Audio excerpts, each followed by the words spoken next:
Hi again. Yes, this is going to be the second part of today in the fall of Rome, and we're going to go into the eastern part of the Roman Empire today. And I still had those tooth problems, so I'm at home now, and I just got to go into the jail and share the gospel with like 10 women right after I talked to you. So I'm pretty excited. The gospel goes forth. Even emperors as bad as the Roman empires were can get saved, and so can those in jail. Anyway, it was an amazing day today. So I'm coming to you right now, and I want to start off first with what the law is. When we were studying the Rome and all those emperors, the reason they were so crazy and the reason they didn't trust each other and all of their problems were foundational. They had no set law. They didn't know what to believe, so everything went, especially when you can make a god out of anything you want. And they worship such gods as Jupiter and Mars and all those guys instead of the true and living God. Well, I was standing here and I was wondering what makes America different than Rome. That's just it, because our Constitution has a foundation of the Bible, and if we go back to that, we cannot lose, because God will be with us, and God will have grace on us. God has grace on America, and I pray that He continues to have grace on America. So don't get disheartened. So here are the 10 Commandments. I have them set up in my little closet room there by my Bibles, and I got them out, and I thought, that is a beginning. That's a beginning to find out what we need our foundation to be. But then again, how do we follow these? We can't even follow 10 commandments that God gave. And that's why Jesus came, and He died for our sins and gave us the power that we could live for God. And suddenly these 10 commandments become light posts on our road of life. I wanted to read something from Psalms. It's Psalm 19, and I love this. And it says, "The law of the Lord is perfect, converting the soul. The testimony of the Lord is sure, making wise the simple. The statutes of the Lord are right, rejoicing the heart. The commandment of the Lord is pure, enlightening the eyes. The fear of the Lord is clean, enduring forever and ever. The judgments of the Lord are true and righteous altogether. More to be desired are they than gold, yea, than much fine gold. Sweeter also than honey and the honeycomb. Moreover, by them is thy servant warned, and in keeping of them there is great reward."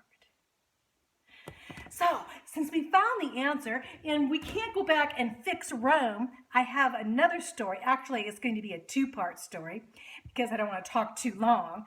But the first part is about the Eastern Empire and the Eastern Roman Empire. Remember I said how the western part of Rome, the city of Rome and Italy, that whole area of there fell to the barbarians.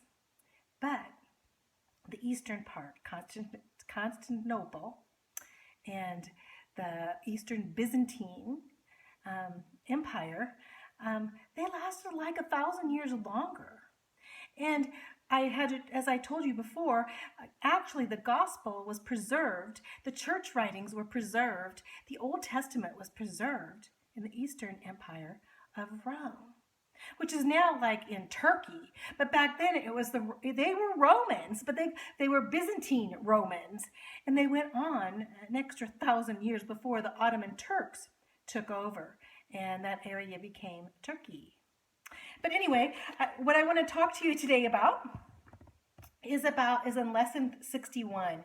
And we're going to be starting at this area of the early Middle Ages, and it's like from 500s and 400s and 500s AD. The first lesson we have is lesson 61, and it's on Justin in the Byzantine Empire. This is a sweet story of an uncle and a nephew that were peasants. They lived in Macedonia, and they ended up becoming rulers of Rome and the Eastern Rome, which I said went on for like 1,000 more years. In 9 AD, Rome took this Balkan peninsula where they lived in Macedonia, and there was gold there, and there was much gold mining, so a lot of peasants became wealthy in that area, and a lot of them became officers in the army. And there are several military commanders became emperors, including Domitian and Constantine that lived in that area. Well, in 450, now that's we're jumping ahead about 400 years, there was born a peasant named Justin. He herded pigs, and he decided to move to Constantinople. He wanted to go into the military, and he went into the military palace guard there. And he moved there, and as he worked in the palace guard, he became actually one of the favorites to become the next emperor. He also had a nephew that he left back in Macedonia. Well, his nephew really wanted to move to Constantinople with his uncle, so he begged his parents to go. His name was Justinian. Later on, we'll call him Justinian the Just. I kind of like that. His parents, too, they were farmers, and they lived about 100 miles from Constantinople. They grew crops, and they raised pigs, too. But Justinian wanted to go to school. And the only place he could go to school and study would be in town, in the big city, in Constantinople. So he went to learn how to read and write. He begged his parents to go to the city, and his parents finally agreed, and they packed him a lunch, some food and clothing, and sent him to live with his uncle. He also read the Bible and took the Bible. I don't know if he knew the Lord then, but we'll find out later what happens. But as he went to the city, he arrived, and he was overwhelmed with the city. It was so different. There were huge buildings and so beautiful, and the people swarmed around everywhere he went.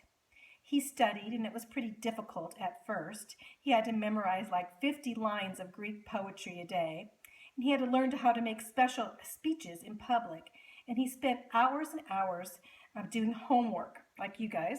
I don't know if you're studying hours or not, but he studied math and music and astronomy. Then what? After his studies, he decided to join the army. He was a very brave young man and full of energy. He was smart, and he helped others. And in the army, he took care of all the records. He ordered supplies, and he planned campaigns. So he was so bright that the military leaders, thought, "Wow, this kid's going to be going someplace." And since he was related to Justin, you see, because Justin, his uncle, became emperor. And he was related to Justin. And then in the year 527, Justin died. And he recommended Justinian to be the next emperor. This little farm boy becomes emperor. 527, Justinian did become emperor. And he wanted to rule justly. Byzantium wasn't as big as Rome, and he wanted Rome back, because remember, Rome fell in 400, in the 400s. And so he recruited a huge army. He went to Africa and fought in Carthage, and he fought the Vandals. He wanted to reconquer the nations and drive out the barbarians, which in the long run never worked for Western Rome, although it did work for Justinian.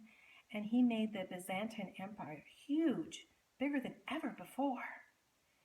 But he found the problem with the Eastern Rome and Western Rome was that it didn't have very good laws. And he was wondering what to really base the laws on. And remember, he was reading the Bible, and he did know the 10 Commandments, and he knew there had to be some type of laws that people would follow that would keep control of the country. So he decided that laws needed to be written, so he commissioned a bunch of scholars to collect ancient laws too, and to write new laws and to get rid of corruption in the government. He called this the Code of Justinian, and it was 4 parts. The first part was 10 books. It was called the Codex, and the 10 books sorted the laws, and a lot of the laws of Hadrian of the Eastern were in there and sorted them, and some were taken away, and some were made valuable. And then the second part was the digest, and that was 50 books, and these were commentaries with lawyers would talk about the laws and how they were interpreted. And the next was the institutes, and these were the institutes for the students to study the law. And the next were the novels, and the novels were where new laws would be made. It worked pretty well, but some of them were a little bit confusing, let me tell you. So here are some of the laws. The first one said every person in the empire should be allowed to go to the beach. Wow. I really love that law. And no one can say they can't go to the beach. Okay. Another law was the rivers belong to everyone. And anytime you want to go fishing, you can go fishing. And if you found a jewel on the seashore, you could keep it. It doesn't matter if it's on somebody else's land. If you found it on the seashore or by the river, you could keep it. But then he said, yes, some of the laws were a little confusing. If you were allowed to buy people and own slaves, that doesn't look like a very good law. And then you can make them work without pay. But he said you can't mistreat them or beat them at all, or you would be in big trouble. I don't know what laws would do in that situation, but he made some laws against mistreating slaves. And then if a thief, before it was really confusing because some places if a thief stole something and your hand would be chopped off, or in other places if a thief stole something they would be put to death. In another place if a thief stole something nothing would happen at all. So he said we have to have some laws set for this situation of stealing things. So he looked in the Bible and he saw there was a situation in the Bible. So he thought if a thief steals something, he must repay its owner 4 times the worth of what he stole. It worked pretty well because people really didn't want to pay back 4 times. But then again, if they did, they could make retribution for what retribution means give back more for what they did wrong. And then there was the trimming of a tree. If you were trimming a tree and one of the limbs fell on somebody, then you'd be at fault. But if you were trimming a tree and you warned people and yelled out, "Timber!" or "The tree is falling," then you would not be at fault. Another one was kind of funny. When a pastor or a priest spoke, he had to speak very loudly so everyone could hear. If not, he would be punished. I kind of do really well on that one, don't you think? But anyway, he did set down some things about bribes. It was illegal to bribe and pay money for politicians and bribe for politicians to do what you wanted them to do. And that was good. Well, he also did a lot of other good things. He made